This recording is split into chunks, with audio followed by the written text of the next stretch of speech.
Alright, so already recorded na yung ating lecture or session tonight. So by the way, before we start, teachers, good evening everyone. Welcome back again sa ating panibagong online session for tonight. It's all about professional education. So last time, sa mga hindi naka-attend, so nagkaroon po kami ng live session, General Education Purposive Communication. So hindi ko pa na-open yung result ng ating exam kasi inuna po yung pre-test natin, no? For Gen Ed at saka Proof Ed. O brown out. Nag-brown out pa dito. So inuna ko po yung Proof Ed at saka Gen Ed.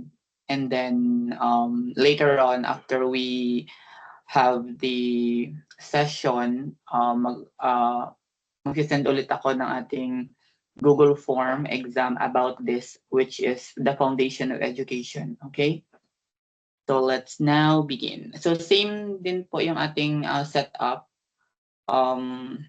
Lecture, more on lecture tonight, and then later on or tomorrow afternoon, siguro mga 3 p.m. to 5 p.m. magsisend ulit ako ng Google Form exam about the topic, about the kung ano po yung ating diniscuss tonight. So ayan, madilim, so hindi nag-brown out po dito. So before we start about the foundation of education, let's have a prayer first. Okay, so Heavenly Father, thank you for bringing us together today. We ask for your guidance as we begin our class. Grant us wisdom to understand our lessons, knowledge to learn new things, and patience to work with one another. Bless our teacher with clarity and inspiration in teaching, and bless us students with attentive mind and open hearts. May we use that we learn to become better individuals and to serve others well. Keep us safe throughout the day and guide us in all that we do. In Jesus' name we pray. Amen. Pakimute na lang po ng ating mic para mas mabilis tayo. So,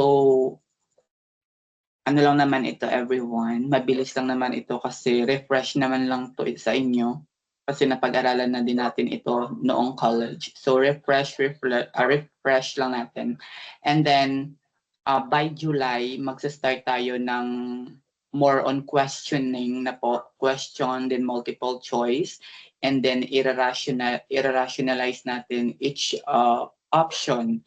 So kasi doon na tayo talaga magpo-focus, no, yung yung mga tricks kung paano i-locate yung ating yung correct answer, most especially sa ating proof ed, no, kasi sa proof ed malaki talaga ang percentage, no, hindi lang tayo magpo-focus sa majoring. Siyempre hindi din natin pababayaan yung ating majoring, so but proof ed po talaga yung mas may malaking percentage.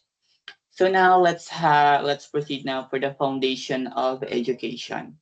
So when we say foundation of education, so pag sinabi nating foundation, so kung ang bahay ay mayroong foundation, which is yung haligi ba, right? So sa education po, meron din foundation. So malawak-lawak po yung scope ng foundation of education, the history, the sequence, and then so later on, no, matatakal natin yun one by one, pero mas pinabilis ko lang siya, teachers, kasi nakasummarize na po siya. So mabilis nyo siyang maintindihan, and as well as yung ating exam, syempre situational din, no, hindi ako nagbibigay ng Google Form exam na meaning and then the word, kasi yung binigay na ko dati sa purposive communication teachers ay situational questions. So medyo nahirapan yung iba, pero hindi ko pa talaga na-check yung result. Hopefully. So based sa mga screenshot na sinend nila sa group chat, so may mga nakakuha ng 33, 30 plus out of 35 lang naman yon. So good thing na po yun kasi at least nahahasa, natitest na po yung kanilang brain sa pagsagot ng mga situational question.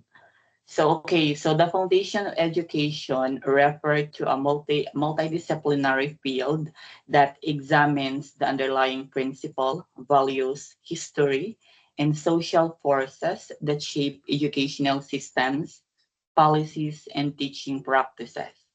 Instead of focusing on how to teach a specific subject, educational foundation look at why we teach, what we prioritize, and how education impact to society.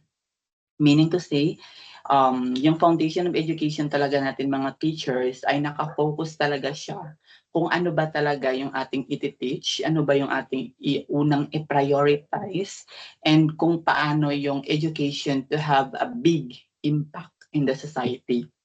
So, hindi lang nakafocus, no? Hindi lang nakafocus na kung ano lang ituturo ni teacher sa loob ng classroom, but education, foundation of education have a big contribution, no?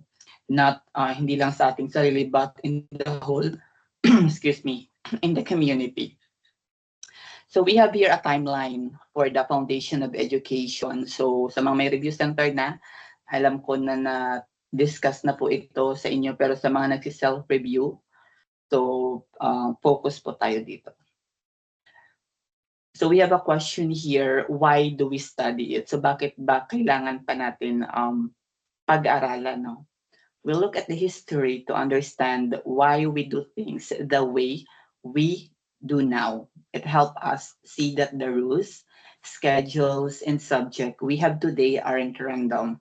They were created to solve problem from the past po. So through foundation of education po, so talagang nag-start na talaga siya in the past until now, pero mas pinayabong pa yung ating educational system, most especially right now, no? Kung napapansin nyo yung ating sa mga nagtiteach now, so the 3-term calendar, so ano talaga ngayon, napakahirap. So dati yung mga na-learn namin sa college on how to create the detailed lesson planning, so hindi talaga namin nagagamit sa ngayon kasi nga nag-update na naman si DepEd. So 3-term calendar, so medyo very challenging talaga ngayon.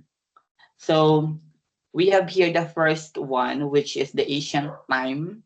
Ano po siya, ito ng road. I mean, generalized po siya, pero later on, sa history of the Philippine educational system, maiisa-isa po natin. So, yung ganito, okay. Thank you, kasi bumalik na yung electricity. Okay, so the first one is the ancient time. So, ano ba yung ma-expect natin mga teachers during the ancient time? Ano ba yung naging educational system natin during ancient time? Siyempre, it's more on survival and tradition. And teachers, please take a screenshot every slide para meron kayong guide. And para din natin yan ang documentation, mga sir. So, very appreciated po yung mga magtitake ng screenshot every slide para i-share later on sa ating group chat. Long ago, there were no school buildings. Children learned by watching their parents. Education was about learning how to hunt, farm, and follow the rule of their tribe or religion. So, syempre, expectation talaga dati. So, because we colonized by the American, no, before pumunta yung American dito, meron na talaga tayong education, but it's informal po. So, there is no building, school building, yung ating, yung education po, yung pagtuturo ay nagaganap lamang in a different places.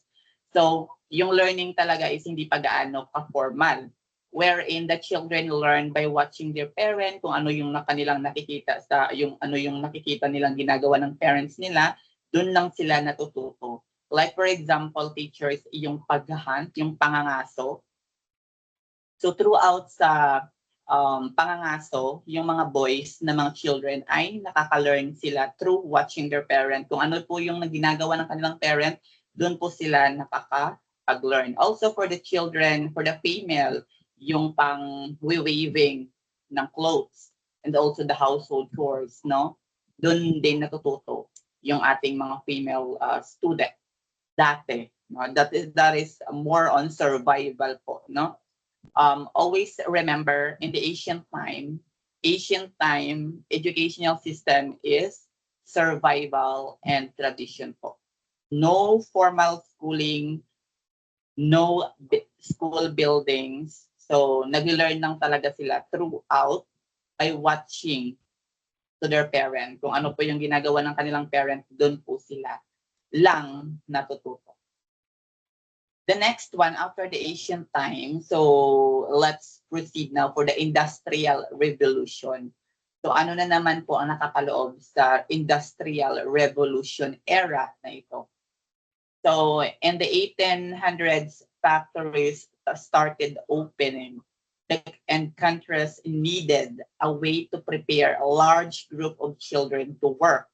So from the Industrial Revolution po mga teachers, labor na po ang nakapaloob dito wherein yung mga children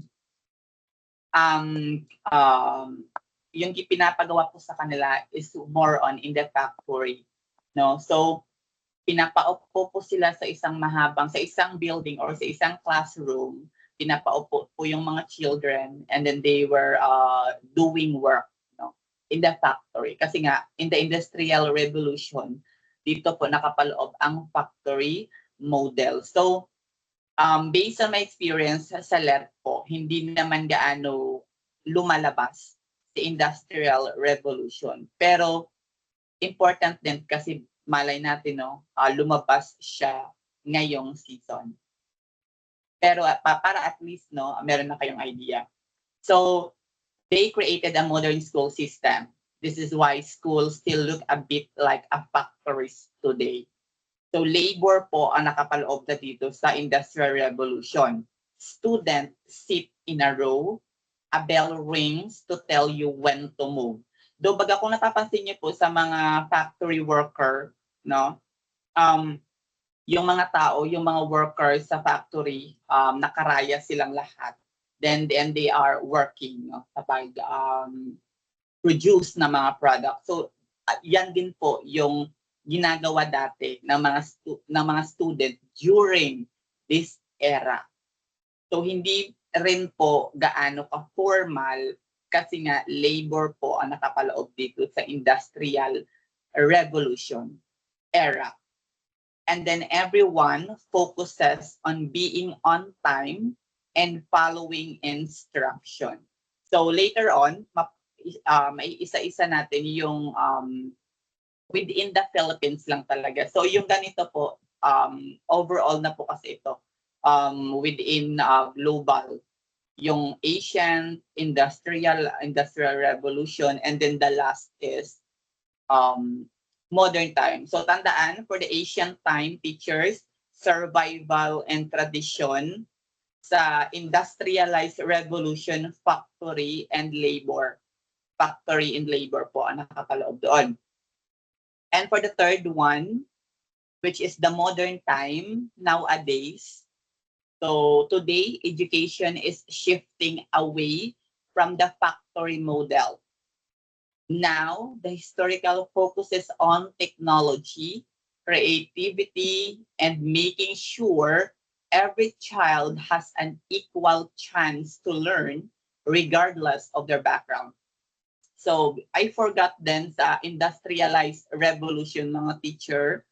So, yung mga schooling lang po doon is mga male po. Hindi po pinapayagan yung mga female na mga student, yung mga girls na mga student.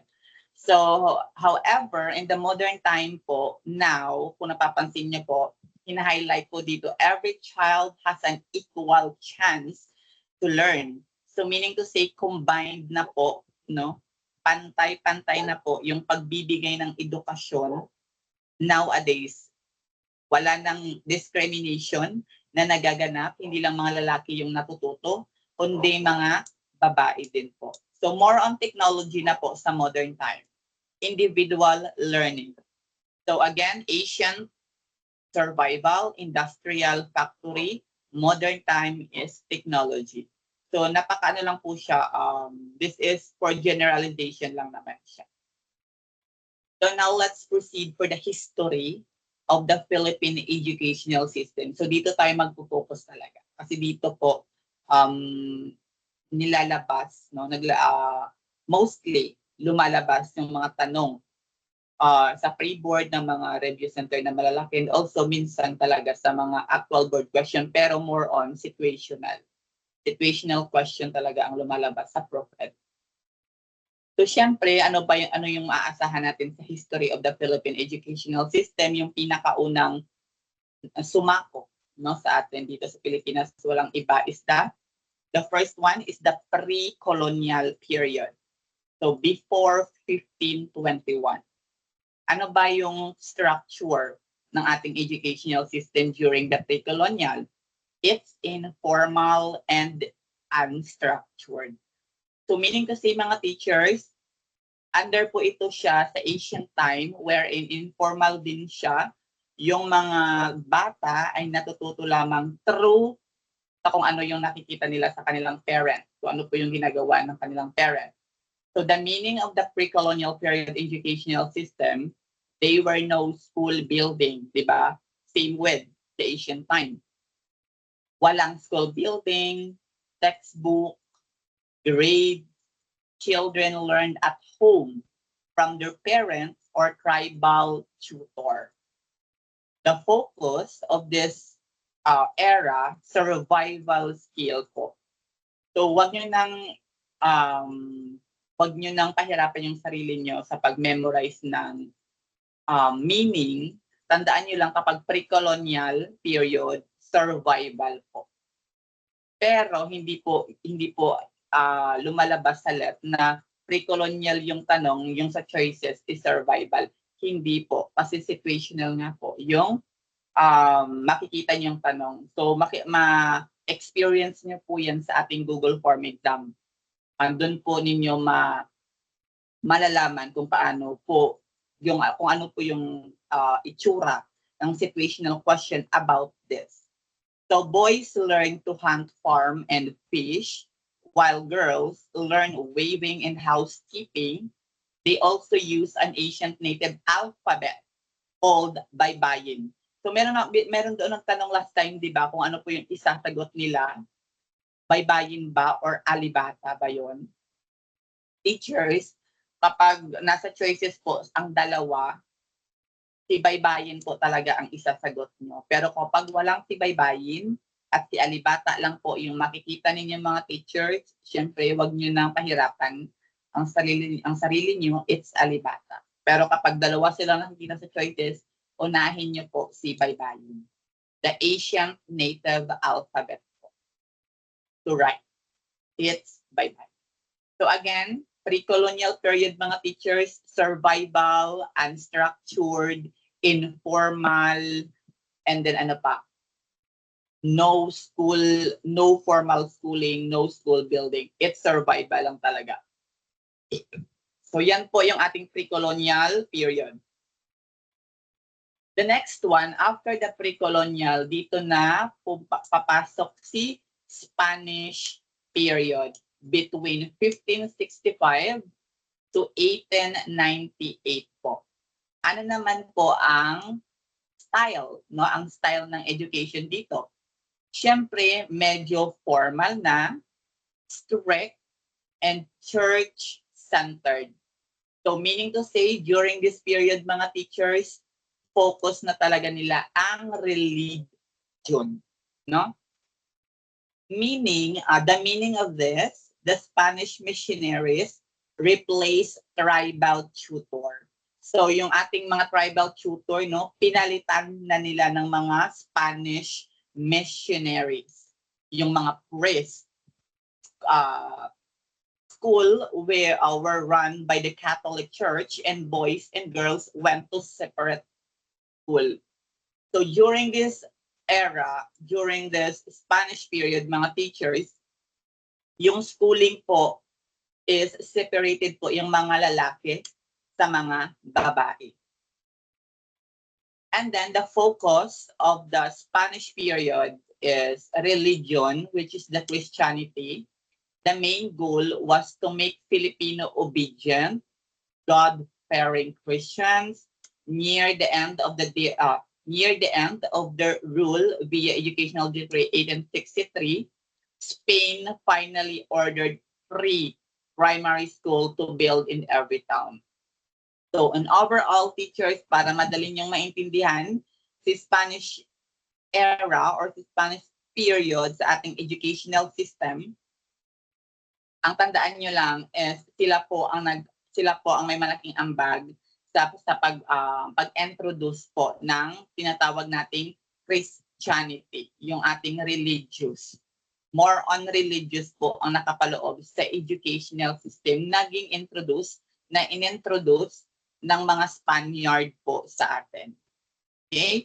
So ang tandaan lang sa Asia, sa pre-colonial, informal and unstructured, sa Spanish teachers, formal na po siya, and then church-centered, which is very religious po talaga dito sa Spanish era. Next. After the Spanish or the Spaniard, dito na po papasok si American period. Dito na talaga nag-umpisa ang ating education. The formal education between 1898 to 1946 mga church. Ano ba yung style dito? Centralized and democratic public school. No? And then the American laid the actual foundation for today's modern public school system. So dito talaga tayo nag-adapt. Mula noon, during American period, hanggang ngayon, adapt talaga natin ang kanilang educational system from the American. They brought over 600 American teachers called the Thomasites. No? Ang tawag sa pinakaunang guro sa American period po ay mga Thomasites. To train Filipino teachers and build school everywhere. So hindi lang talaga sila ang tagapagturo sa mga bata, kundi sila din po ang nag-train sa mga Filipino teacher para magturo dito sa ating bansa. Ano ba ang focus dito sa period na ito, mga sirs? Democracy and English. English became the main language used in school. They wanted to train Filipinos to become self-governing citizens. Higher educational institution like the University of the Philippines or the UP were born during this era. So, napakatagal na, dito talaga nag-start, nag-originate, or dito talaga ipinanganak ang UP, the University of the Philippines. Again, during this period, mga teacher, English na language lang ang kanilang hina-highlight na ituro. So, hindi po pinapayagan dito yung mga Spanish language during this era kasi nga bawal. No? English talaga ang the universal language or the main language na ginamit dito during this era. Tandaan lang mga sirs, the American period, democracy, centralized na po dito. And dito na talaga na-introduce yung ating public school during this American period. And then dito din nakapaloob yung mga Thomasites, yung mga unang guro. No? Sila po yung mga unang guro during this period.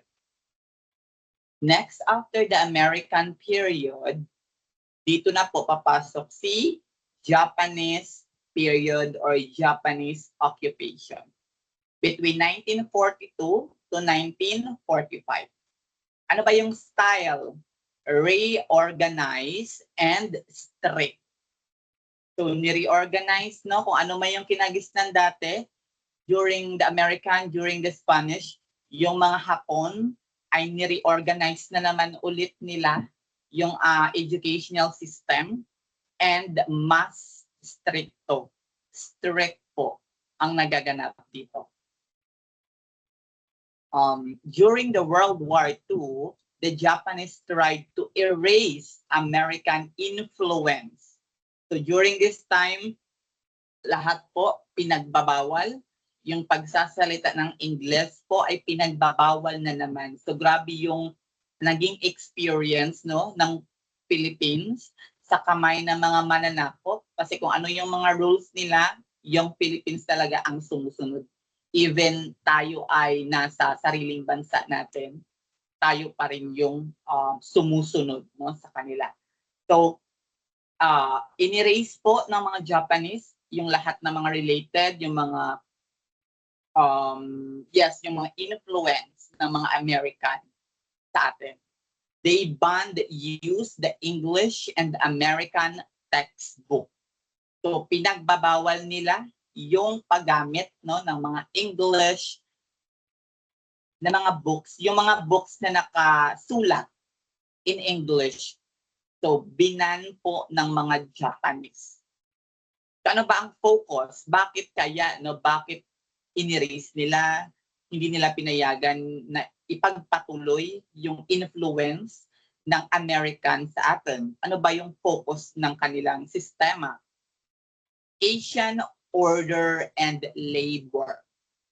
They emphasize love for work, character education, and vocational skills. They force school to teach Nihongo, the Japanese language, and promoted Tagalog as the national language. So meaning to say, during the American era, I mean the Japanese era, more on labor po teachers. Siguro dito nagsimula yung ating the Labor Day, di ba? Kasi Japanese. And then pinagbabawal nila yung English at dito nila pinayabong yung kanilang sariling wika, which is pagtuturo ng pino-force talaga nila na ituro yung Japanese language na tinatawag nilang Nihongo. And then yung advantage lang dito, teachers, is promote nila yung sarili nating language, which is the Tagalog. No? Kung sa American, hindi tayo pinayagan na gamitin yung ating sariling wika sa education kasi nga more on English. Sa Japanese, promoted pa talaga, no? Pino-promote pa talaga ng Japanese yung ating language. And also, during the Japanese era, dito po ang tinatawag nating vocational skills. Pag sinabi nating vocational skills teachers, more on skills talaga, no? Pagtatrabaho, more on work. Kung sa subject area natin, the TLE po, mas highlight po si TLE during this era. Kasi nga, work. Yan po si Japanese era. Yan po ang naging sistema ng edukasyon ng Pilipinas sa kamay ng mga Hapones. More on labor. Again, before we proceed, let's sum up. Pre-colonial, more on survival. Spanish era or Spanish period, more on religious Christianity. American period, democracy and highlight yung English language. However, in the Japanese occupation, labor. Yan lang ang gawin nyo mga sirs and ma'am para mas maalala nyo siya ng maigi ng at mabilis. Japanese labor and then Nihongo po ang pinopromote at syempre yung ating Tagalog. And then kung makikita nyo po sa mga situational question, kapag may nakikita po kayong vocational skill, matik na po yun. Automatic na po yun na ang tinutukoy dito ay Japanese era or Japanese period teachers. Kung hindi man vocational skills ang makikita nyo sa question, the word labor or work. Mga ganyang words po. Kapag makikita nyo yan sa mga questions, so matik na po yan. So ma-encounter nyo yan sa ating Google Form exam. So next, after ng Japanese occupation, eto na, the present. The post-war and the present period until now in the modernization. Standardized and international aligned, which is the globally competent yung ating educational system, the K-12. Pero kahit ganoon pa rin, our education still changing, no? Nagbabago pa rin kasi nga ewan ko talaga kay DepEd, nagbabago yung ating education. The meaning, after gaining full independence, the Philippines focused on creating an education system that built national pride and economic stability. Over the decades, management was split into three parts. The DepEd, which is the basic education, the CHED, which is for the college, and TESDA for the technical skills. So dito na nakapaloob sa ating present time yung tatlong management, educational system management, which is the DepEd for the basic education, CHED or the Commission on Higher Education sa college, and then the TESDA, which is technical skills. So yung TESDA is more on highlight siya sa ating Japanese era kasi nga skills, di ba? So ano ba yung focus dito? Global competitiveness, kagaya ng sinabi ko kanina. The most significant modern change happened when the K-12 program, which added, hindi po ba ako naririnig? Everyone, paki-comment nga kasi meron tayong teachers na mayroong problem sa kanyang audio. Hindi nyo ba rinig ako, everyone? Before I proceed? Naririnig naman po. Ayan. So baka sa signal mo, ma'am, rinig naman po nila yung aking boses. Yan, siguro sa ano mo, ma'am, sa connection. Ayan, loud and clear po, sabi ng ating mga teachers. Ayan. So let's continue kasi majority naman dito ay okay naman yung aking audio. So meaning to say, ma'am, nasa connection mo yung problema po, hindi po sa akin dito. Kasi okay naman po yung aking connection dito. So now let's continue. Nasaan na tayo? Which added kindergarten and senior high school,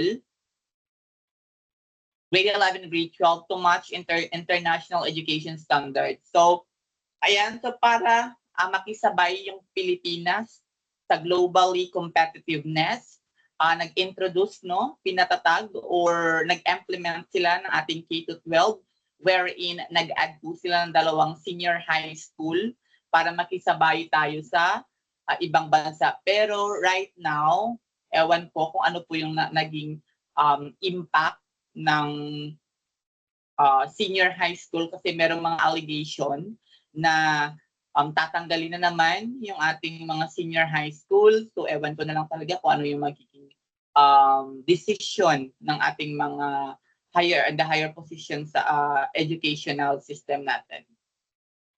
And then ano pa? So yan lang. So tandaan na lang natin, everyone, sa present period, dito na nakapaloob yung tatlong management natin, the DepEd, the CHED, and the TESDA. And also, tandaan lang, globally competitiveness na po ang goal dito sa present period.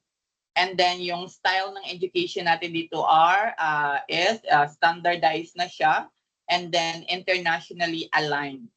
So yan lang yung ating the history of our educational system. Again, let's sum up again. Pre-colonial, which is survival. Spanish. Ano nga sa Spanish? Religion or Christianity. American, democracy, and then English ang pinaka-highlight na language, and then Japanese era, wherein labor and Nihongo, and then the last one is the present period, wherein globally competitive, and then international aligned na po ang ating educational system. So yan lang po ang ating history of our education, Philippine history. I hope na naintindihan niyo po yung differences, yung naging kalagayan ng ating education during that 5 era. So now let's proceed. So mabilis nyo lang yan malalaman sa ating mga situational question, promise. So all you need to do is to comprehend lang mga sirs. Napakabilis lang yan, promise. All you need to do is to understand the question. Hindi kayo magkakamali niyan.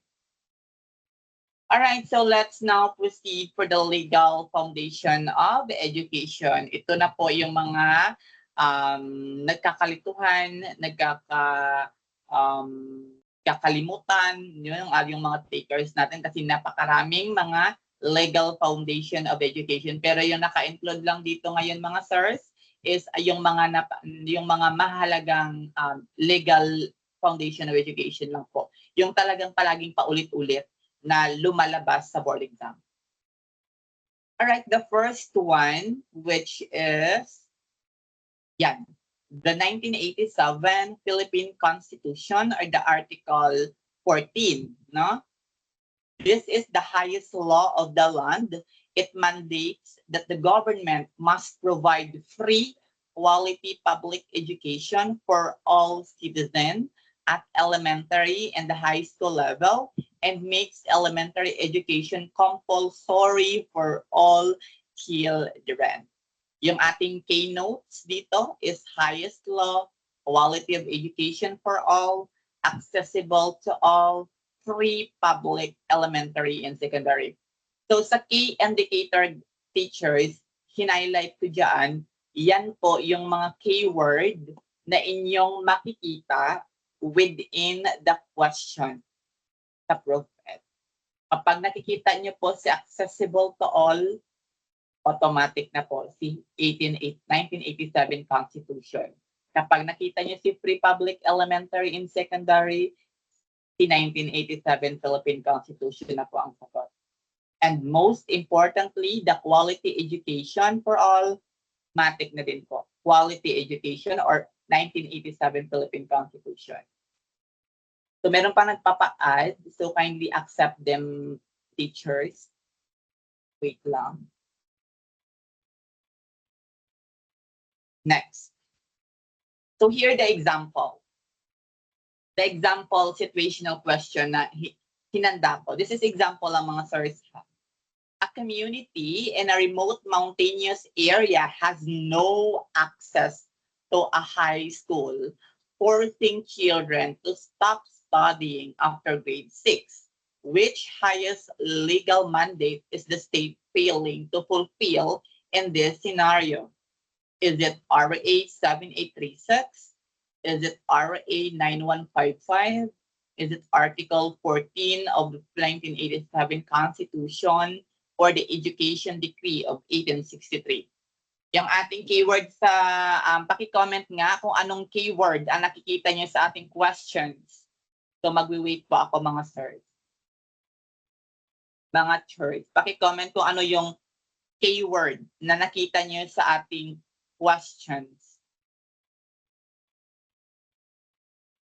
Type nyo lang, teachers.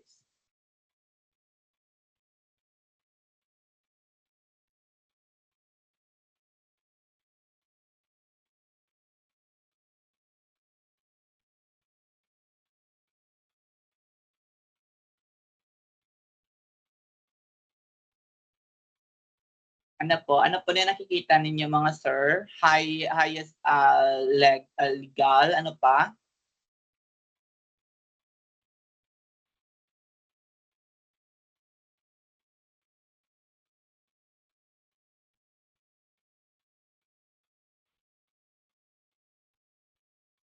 Yes po. yung keyword na nakita ninyo sa ating aside from the highest legal mandate po, yung access po. Yung access to a high school. So kung nakita niyo no access to a high school, so ano siya, inumpisahan po siya. Anong anyari sa akin? Nagdalawa na yung aking image. Pero yung background ko ay iba. Ewan ko. Ayan mga sir, no access yung ating keyword at all, and also the highest legal mandate po. That's why ang tamang sagot natin dito ay walang iba, C letter C. The Article 14 of the 1987 Constitution. Next one. The other one legal foundation is the Magna Carta, the RA 4670. Anyari sa aking ano? Ba't nag-iiba-iba yung aking background? Anyari dito? For the RA 4670, which is the Magna Carta for public school teachers, ano ba yung meaning nito? The protector. Law for public school teachers, it ensures they are not overworked, get paid properly, and are treated fairly. So meaning to say, yung Magna Carta, the 4670, ito po yung aming protector. Like for example, finors po kami na magtrabaho over workload. And then we are not paid properly and we are not treated fairly. So dito po kami ito po yung aming magiging kakampi. Si Magna Carta 4670. So the maximum hour is the 6 hours for the actual teaching, overtime pay, additional 25% compensation, hardship allowance, free annual medical exam. So that is the Magna Carta, the 4670. So tandaan lang na si Magna Carta. So dalawa po yung Magna Carta, everyone ha. Tandaan nyo lang. So hindi ko na-highlight, hindi ko po na-include yung other Magna Carta dito. Kasi merong Magna Carta na yung wala pang license. And also the Magna Carta na merong license, which is our protector. So the 4670 po. So tandaan lang kapag hinighlight po yung magiging about mga actual teaching, yung mga load, about compensation, the teachers, about the allowances. So si Magna Carta na po, nakapaloob na po yun sa Magna Carta, the 4670. So ito po yung example ng situational question na maaari niyong ma-encounter. Teacher Maria is assigned to a school in a conflict-ridden, isolated island. Aside from her base salary, she is legally entitled to receive additional compensation due to the hazard of her station. Which law protects this right? So ano kaya yung ating mga keywords? Napakaraming mga keywords na nakita na sa ating question. Paki-comment po ng mga keyword. Keyword po ang kailangan ko, hindi po sagot. Paki-comment mga teachers yung mga keyword na nakikita nyo kung bakit letter B ang sagot natin dito.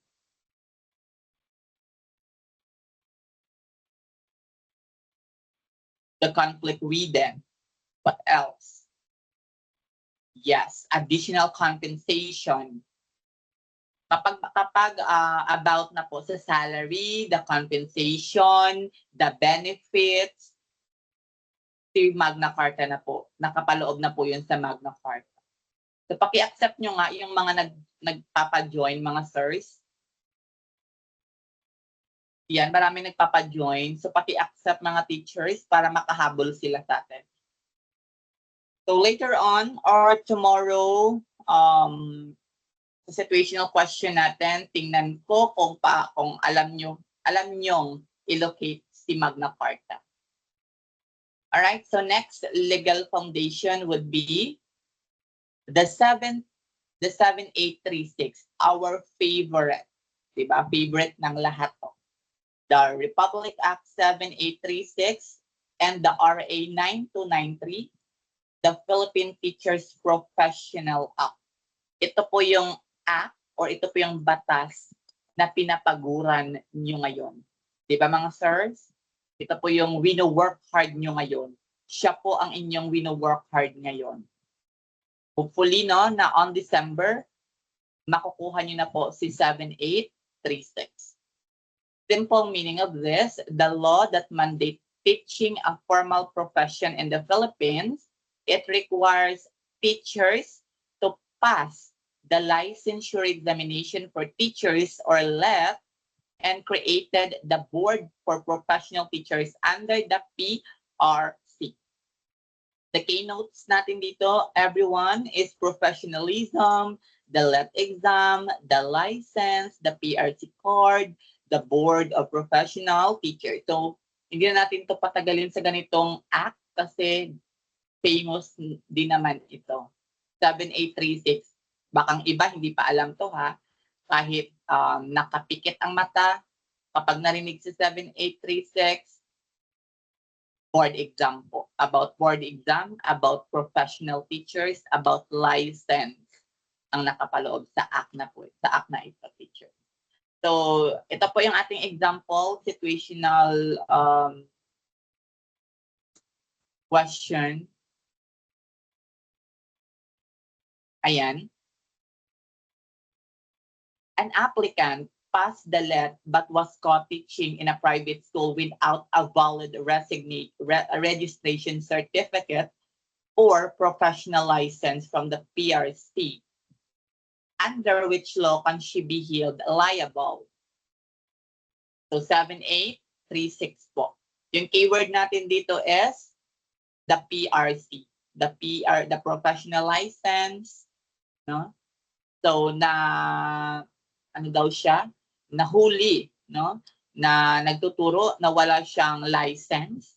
So saan siya under na law? Which is the 7836.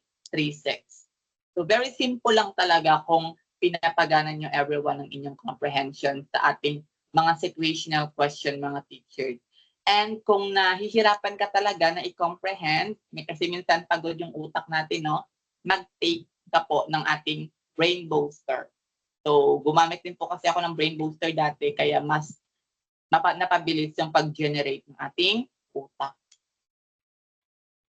And then the next legal foundation, the Code of Ethics. Ito po yung aming pina-follow. Ito po yung aming, tawag nito? Security guard. Kumbaga security guard po namin ito, si Code of Ethics. Kasi kapag lumabag po kami dito sa Code of Ethics, malaki po ang chances or kukunin talaga yung aming license. The Moral Rule Book. Tandaan ha, the Moral Rule Book. Kapag may tanong, ano yung tawag sa Moral Rule Book ng mga teachers? It's a Code of Ethics. It indicates, it dictates how a teacher must behave professionally towards the state, the community, the student, their colleagues, and parents. Ang keynote natin dito, it's ethics, the moral behavior, the political neutrality, no accepting of wages or gift for grades, professional conduct. So, kapag sa mga situational question, mga teacher, kapag mayroong favoritism na nagaganap sa isang situational question sa Prof-Ed, and then nandoon si Code of Ethics, si Code of Ethics na po ang isasagot nyo, mga teachers. Kasi nga, dapat walang no accepting mga gift para kapalit yung grado ng isang bata or isang student. Dapat, we as a teacher, we know our limit. We need to follow our moral, what they call, our rule, no? Yung ating mga regulation sa code, kung ano man yung mga naka-state sa ating Code of Ethics, we need to follow as a teacher. Kasi maaring ikakawala po ng ating lisensya kapag lumabag po tayo sa tinatawag nating Code of Ethics. So narito po yung sample question. During a local election, Teacher June uses his classroom to actively campaign for a mayoral candidate and tell his student parents and their children will feel if they don't vote for his candidate. Teacher June violated the blank. So ano yung sa situation natin dito? So pino-force, no? Pino-force ni teachers, no? Yung ating mga student parents na ano sabi? Teacher June used the classroom to actively campaign for a mayoral candidate and tell his student parent that their children will fail if they don't vote for his candidate. So pino-force na botohin, no, yung kanyang kandidato. So labag po 'yun sa ating mga teachers na i-force, no. So we need to be fair always. Hindi lang po sa election, most especially for giving the grades of the student. Kung ano lang po yung kakayanan ng isang bata, iyan lang po yung kanyang grades. Huwag na nating dagdagan, or kung dagdagan man natin, so make sure na meron tayong criteria na pina-follow. No favoritism, no bias po. Kasi dito ka talaga madedihado sa Code of Ethics for professional teachers. And then for the last one, the legal, which is the 9155, the RA 9155, or the what we call the Governance of Basic Education Act. This law changed the name of the DEX to DepEd and shifted the power down to the local level. It established school-based management, or SBM, making the school principal the absolute leader and manager of their specific school. So our keynote dito, everyone, the DEX, the DepEd, the school-based management, the authority of the school head and principal, or the heart of the formal educational system, which is the school. So dati sa aming review center last year, meron tong tanong, the heart of the formal educational system, nandoon si teachers, si principal, si school, and the student. Yung sinagot namin doon is teacher. Pero mali, it's the school. The heart of the formal educational system is the school. So ito pa yung question sample. Principal Cruz want to implement a new remedial reading program specifically tailored for the slow reader in his school without waiting for a direct command from the Central DepEd office. Which educational governance framework allow him his autonomy? So dito nakapaloob po si school-based management or si SBM na protected po siya sa RA 9155. So sa kung ano man po yung magiging patakaran natin na gagawin, dapat meron po tayong permission sa ating to the highest position para iwas po sa mga the mga problem or accusation. So that's our what they call this one. Those are the legal foundation na lumalabas po sa board exam. The Magna Carta, the 4670, the Philippine Constitution, the Basic Education, ano pa ba, the Code of Ethics, the 7836, the 9155. Yan lang naman po yung paulit-ulit na lumalabas sa board exam. Pero naka situational type of question po. So hindi mo po babasahin yung question, kung hindi mo po siya ito-comprehend, hindi mo talaga malalaman yung tamang sagot. Kaya again, focus and then try to understand and comprehend po sa Prof-Ed. Labanan talaga ng comprehension sa professional education. And our last topic for tonight is the philosophies of education. So even after the board exam, kapag mag-a-apply po kayo sa mga private school, yung kanilang type of question for the qualifying exam is mga philosophy din po. Kasi kaya gamit talaga yung ating mga philosophies of education, yung ating mga ism. The first one is our idealism. Ano ba si idealism? Focus everyone, kasi minsan dito kayo nagkakalito at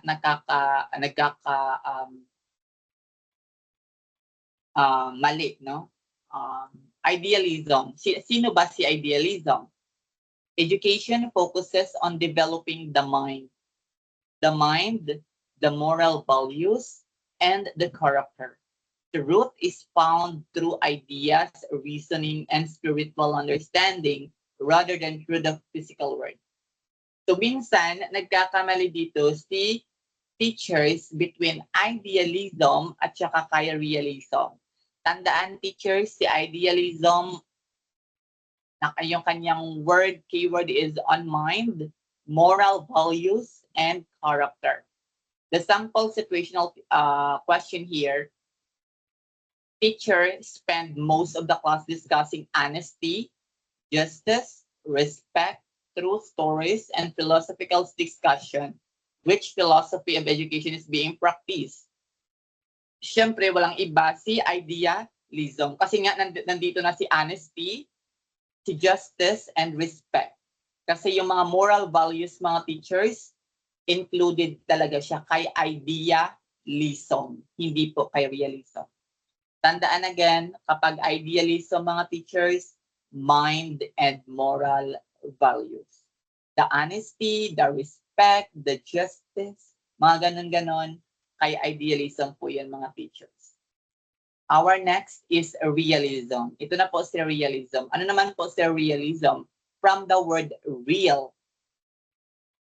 Education emphasizes fact, observation, and the study of the real world. Students learn through scientific investigation and evidence-based knowledge. So tandaan sa realism, real world. It deals na po sa real world. Example, a science teacher requires a student to conduct experiment and record observation before making a conclusion. Which philosophy of education does the represent? So bakit kaya realism ang sinagot sa question na ito? Kasi nga, it requires experiment and observation. So hindi naman siguro, hindi ka naman makaka-experiment na hindi mo ginagawa hands-on, di ba? On the real world. So realism po ang tamang sagot. Experiment and the observation. Tandaan lang sa realism, teachers, it deals real world. Kapag si idealism naman, mind and moral values.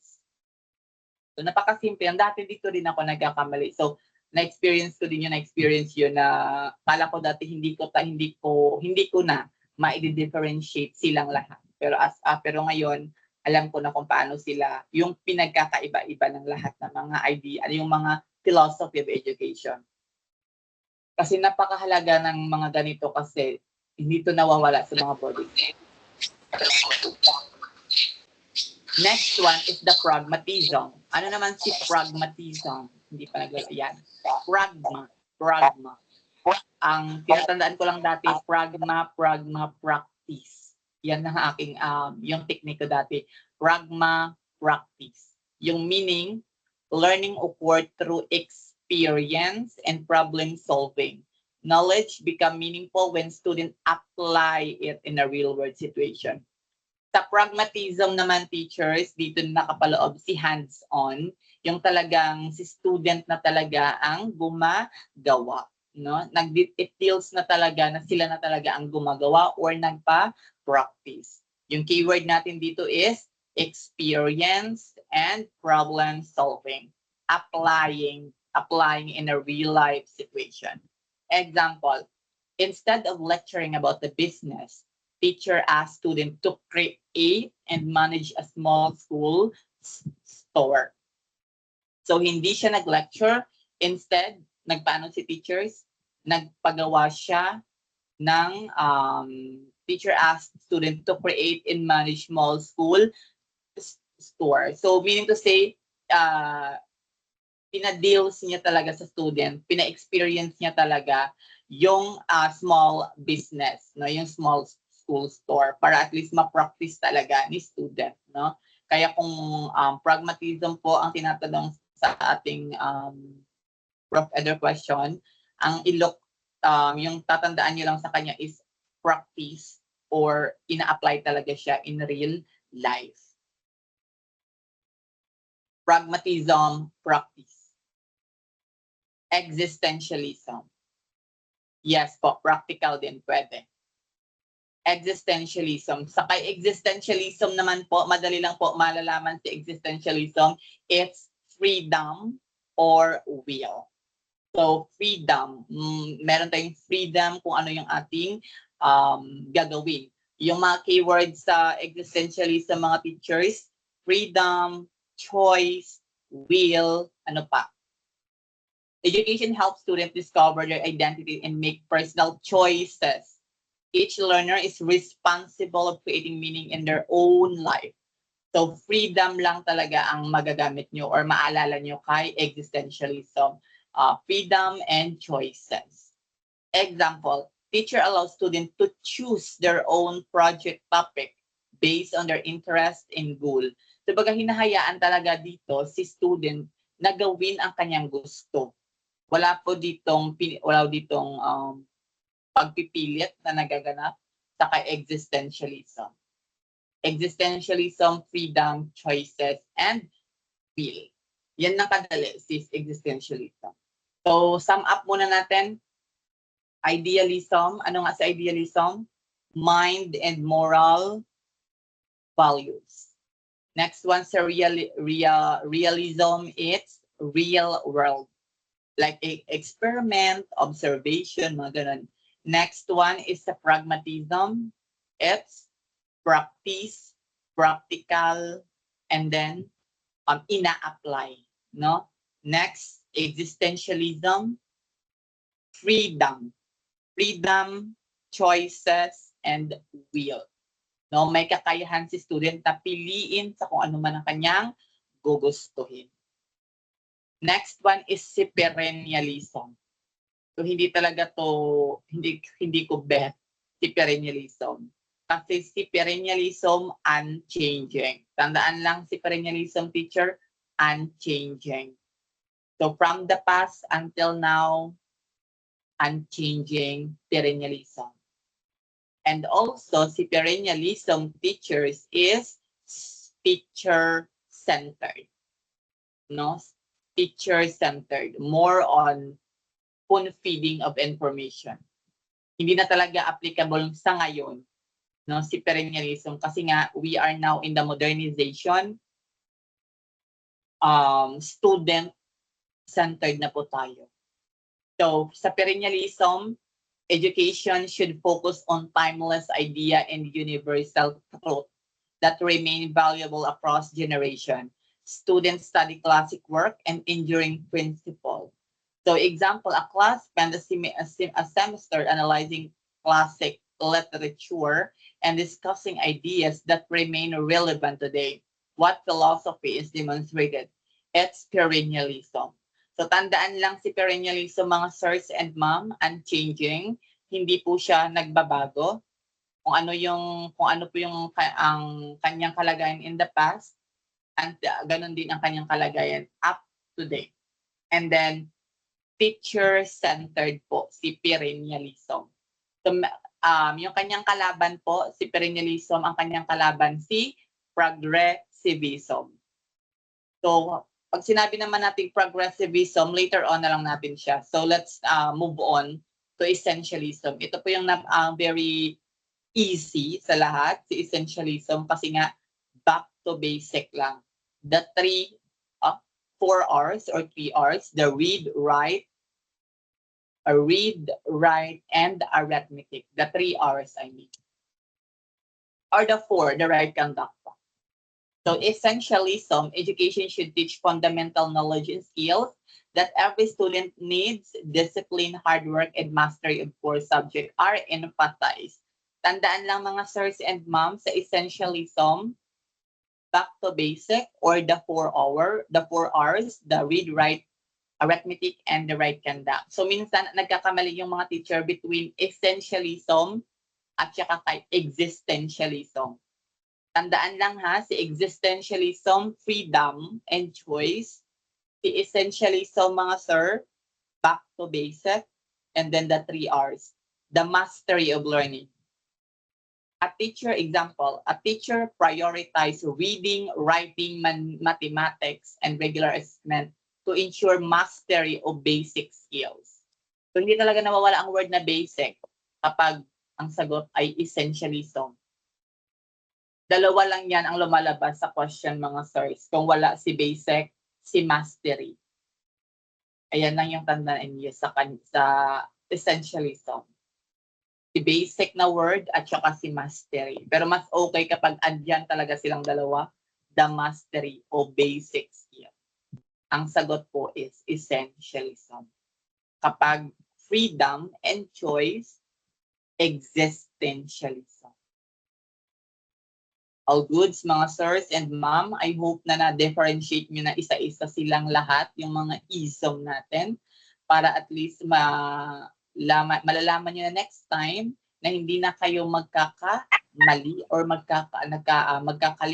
magkakalituhan sa mga ism-ism na ito. Kasi dati, nalilito din ako dati sa mga ganito. And then, ito na po si progressivism. Ito na po yung applicable talaga sa ngayon sa aming pagtuturo, si progressivism, kasi nga student-centered na po si progressivism. So, ang kalaban ni existentialism, si essentialism. Ang kalaban ni perennialism, si progressivism. So, si progressivism, nagbabago po. Changing. Kung si perennialism unchanging, si progressivism is changing. Kung si perennialism teacher-centered, si progressivism is student-centered po, mga teacher. Education should be student-centered and connected to learners' experiences. Students learn best through active participation and collaboration. Diba? So ito na po, dati sa interview, nung nag-apply ako sa private school, yung question sa akin, what is your philosophy of education? Yung sagot ko po is, I believe to the progressivism. No? Kasi naniniwala ako na mas natututo ang bata kapag siya mismo ang gumagawa. Di ba kayo, mga sirs and ma'am, na mas natututo si student kung sila mismo ang gumagawa kesa tayo yung nagdidikta sa kanila, more on lecture, nakakaantok po yun. Nakakaantok po sa kanila. Yes, perfect po ang yung sagot, sir. Sino ba yun? Learning by doing. So, mas natututo sila kung sila mismo ang gumagawa.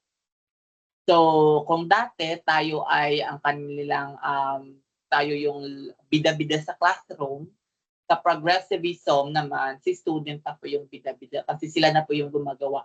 Tayo ay nag-guide na lang sa kanila.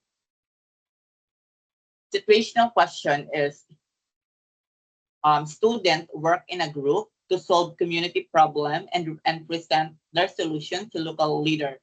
So student work in group. Work in group, belong po siya sa collaboration, which is one of the keywords sa kay progressivism. Kapag sa question mayroong collaboration na nagaganap, si student ang gumagawa, student-centered, progressivism po ang sagot. So, very easy lang, di ba? Kung i-differentiate natin sila isa-isa. So, hindi na kayo magkakamali. So, hindi ko na-include dito ang minsan lang siya lumalabas, si empiricism. So, si empiricism, by the way, mga teachers, yung tandaan nyo lang kay empiricism, it uses our senses.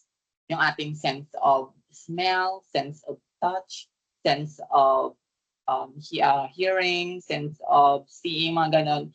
And then sa mga question type niyan, siyempre, gumagamit din yun ng mga senses scenario.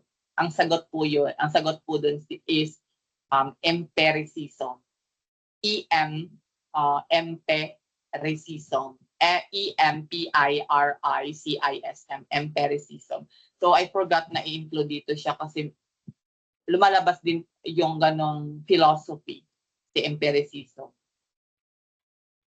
And then the most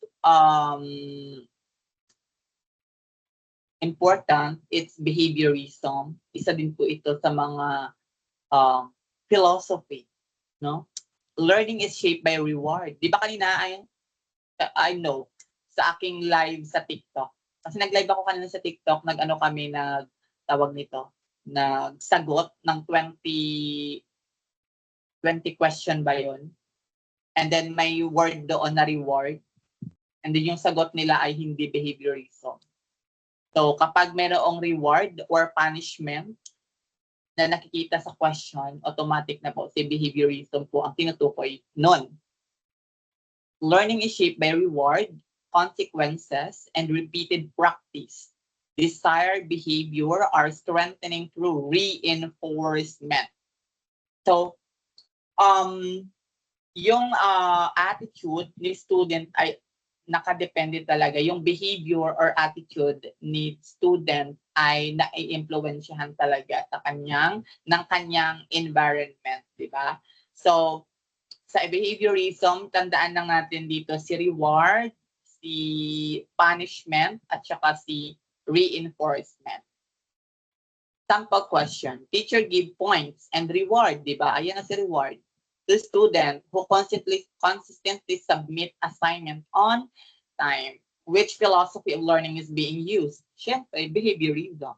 Alangan naman si idealism ang isasagot mo dito. Reward.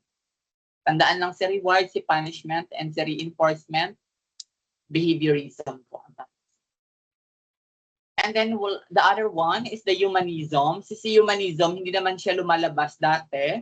Pero ewan ko lang, at least malaman nyo, meron lang kayong idea kay humanism. Education focuses on the emotion, social, and personal growth of learners. The goal is to help students reach their full potential. So it deals naman everyone, mga teachers, si humanism sa emotional, social, and personal growth ni learner. Example, teacher regularly checks student feelings and encourage self-reflection before beginning lesson. So, which philosophy is reflected? It's humanism. Kasi nga, chine-check ni teacher ang feelings, no, ni student, which is included po siya sa emotional. So, very easy lang si humanism. And then, other one is the constructivism. Ano naman si constructivism? Students actively build knowledge by connecting new information with their previous experience. Learning occurs through exploration and discovery. So si constructivism teachers, tandaan nyo lang si discovery and si exploration. Do baga dito sa constructivism, from the word construct, di ba? Construct, ano yung ginagawa natin kapag tayo nagko-construct, di ba? Tayo ay nag-build, no? Example, rather than providing answer, teacher asks student to investigate problem and develop their own explanation. Develop, you are developing your own explanation. You are creating your own explanation. It's constructivism po ang tama. And then here, so take this screenshot everyone kasi naka-highlight na siya para madali nyo talaga maintindihan at matandaan kasi highlight ko talaga siya. Let's take a look again for the first one, idealism. Ang keyword natin is ideas and values, yung moral values, meaning truth comes from ideas, moral, and the mind. So anong focus dito? Character formation, moral values, and great ideas. Next is realism, fact and reality. Reality exists independent of our thoughts. Focus on teaching, science, observation, facts, and logic. Pragmatism, learning by doing. Perfect yung nagsagot kanina, learning by doing. Knowledge is gained through experience and problem solving. Hands-on activities and experiment project. Next, existentialism. Hala, meron pang nag-join. Ito na po yung last slide. Na late na sila. Sige lang, rewatch na lang nila yung ating live. Ito na, si existentialism, sabi ko kanina, freedom of choice. Each person creates their own meaning and identity. Self-discovery, personal decision, individuality. Next, perennialism, timeless truth and unchanging. Educational should teach enduring ideas that never change. Diba? Sabi ko kanina, si perennialism, unchanging and never or never change. Example, the classic books, reasoning, and universal truth. Next, essentialism, back to basic. Screenshot this one, teachers, napaka-useful ng slide na to. Students should master essential knowledge and skills, the read, write, arithmetic, and write conduct. Reading, writing, math, and discipline. Next, reconstructionism. So, hindi ko naka-highlight kanina si reconstructionism. Pag sinabi natin reconstructionism, change society or yung may benefits po, yung society kay reconstructionism. Education should help solve social problem and improve society. Baka magkakalito kayo kay reconstructionism pag kay constructivism. Si reconstructivism, mga teachers, ano po siya, na develop po siya within the society. However, si constructivism naman within ourselves lang po yun.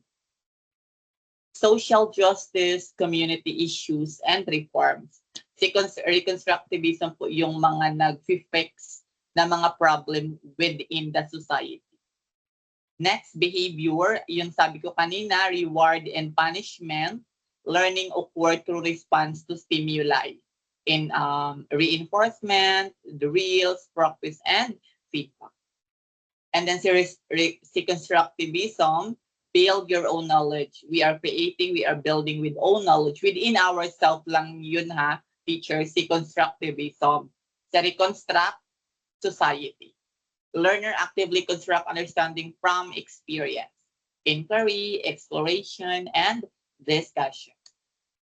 And for the last one, is social constructivism, learn together.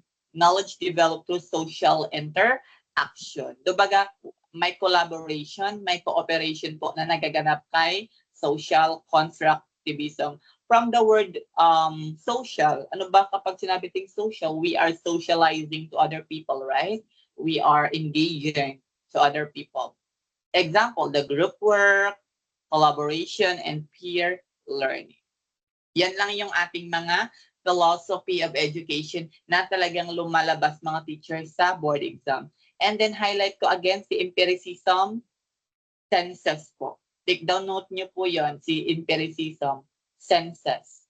Gumagamit tayo ng ating mga senses. And then here, let's have a drill for a while. Meron ko din inihanda.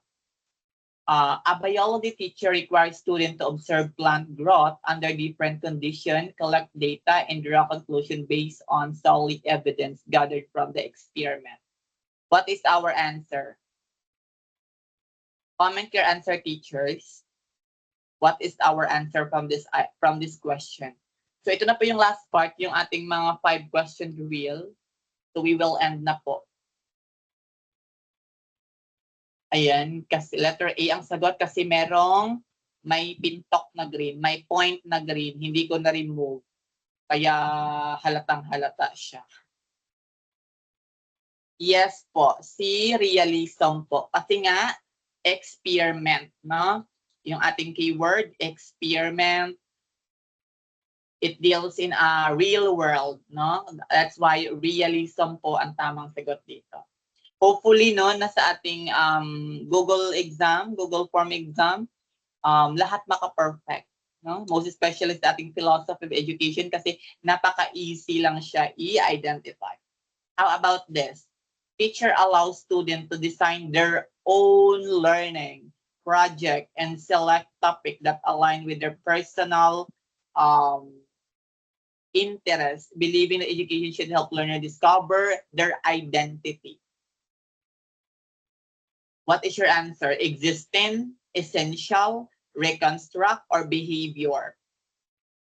Drop your answer, teachers. Ayan, more on letter alpha, which is existentialism. Bakit kaya existentialism ang sagot niyo, teacher? Pwede niyo ba i-comment ang inyong keyword na nakikita niyo sa ating questions? Ayan, personal choice. Own. Ano pa?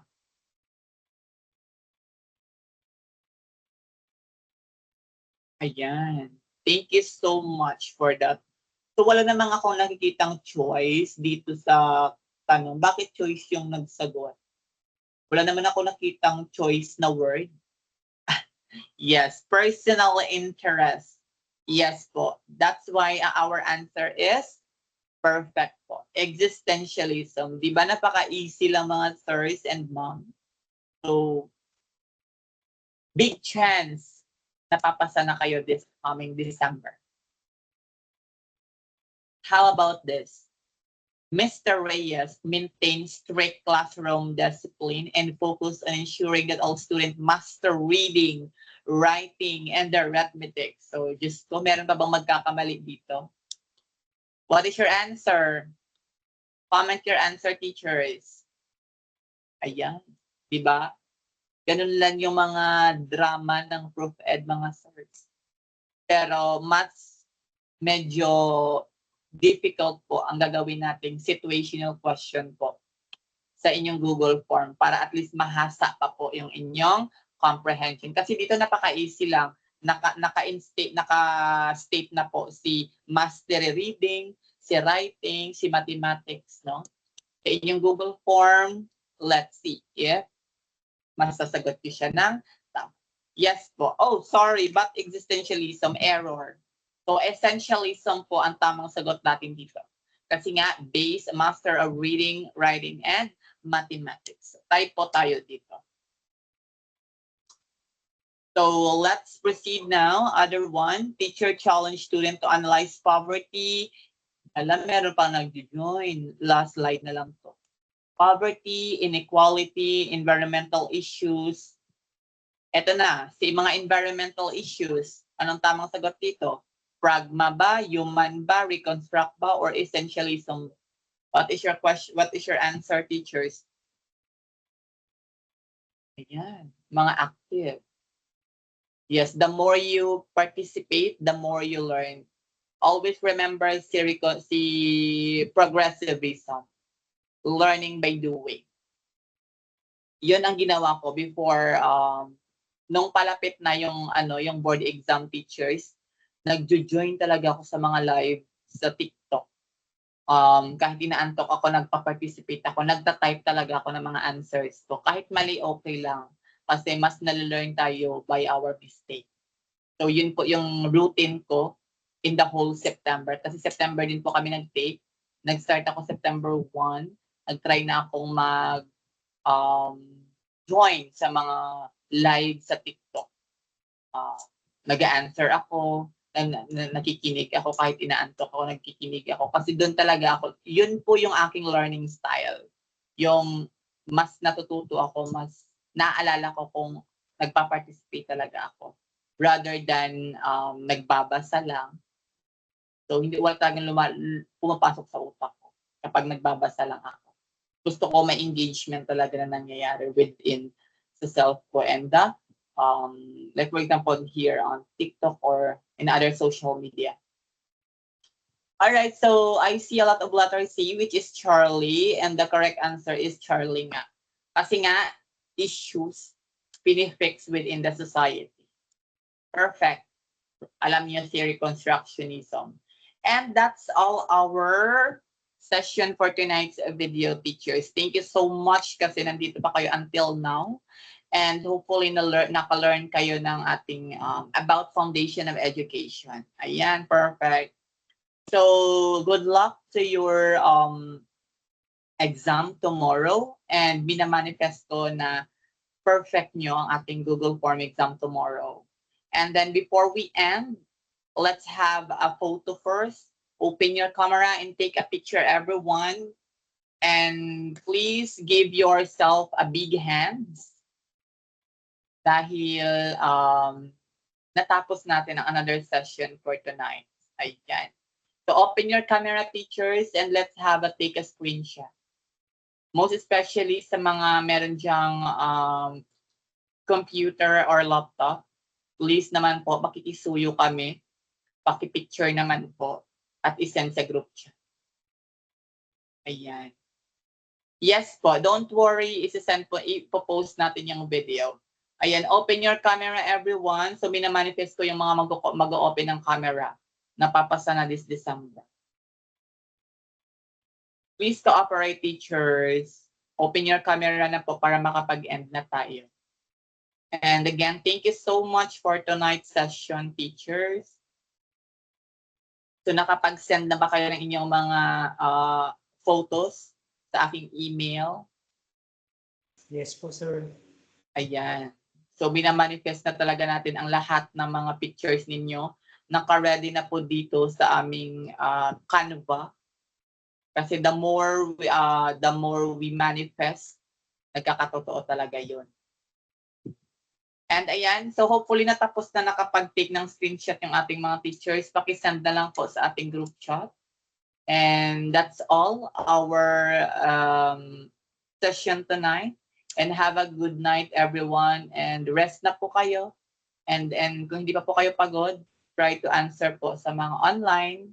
Kung meron pa po kayong time ngayon, so take time. Kasi ako, marami pa akong gagawin. Gagawa pa ako ng lesson plan, which is the 3-term calendar. Super hirap na talaga ngayon ng lesson planning. Ayan. Bye, teachers. So need ko na po mag-end. Marami pa akong gagawin. Thank you for your time again, teachers. Minamanifest, pinipray ko talaga ang success ninyo this upcoming December po. Good luck, good luck, good luck. Bye-bye.